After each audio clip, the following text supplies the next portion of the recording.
So on the first day of our De-escalation Masterclass, what we do is explore the roots of behavior in a couple of different ways.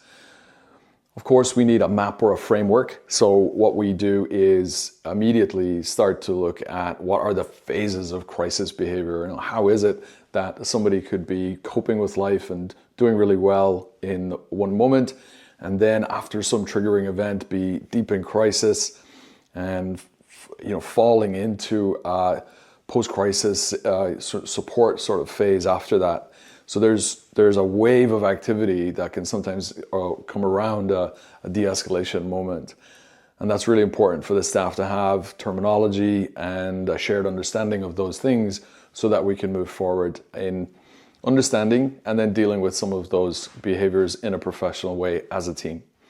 The next thing that we do is we look at the lived experience of a patient on a ward, and we enter into that phase of the training by using a graphic novel.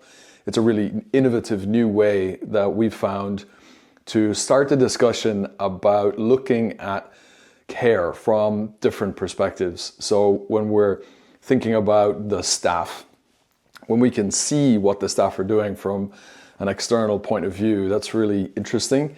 And then of course, when the staff in the training room are looking at the story of Jack, for example, in our graphic novel Game Time, they're having to put themselves in his shoes and see the world through his eyes as they go through the story. And that story is a composite of different things that might go wrong in a given situation, a sort of mounting crisis, a snowball running down a hill that builds momentum into, unfortunately, a restraint intervention by the staff. And just looking at that story in a graphic novel format, it makes people have all kinds of feelings.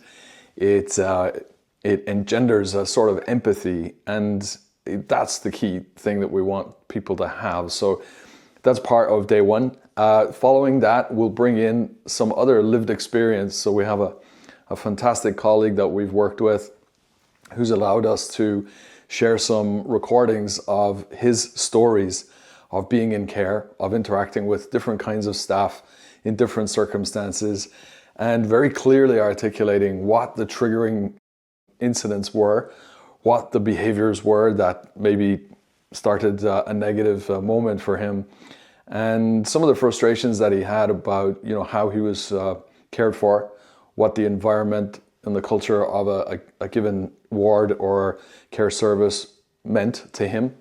And again, that triggers all kinds of really useful discussions for us in trying to understand not just where the patient's coming from, but also what the environmental, cultural, and staffing issues might be that all come together in a given moment to result in an escalation.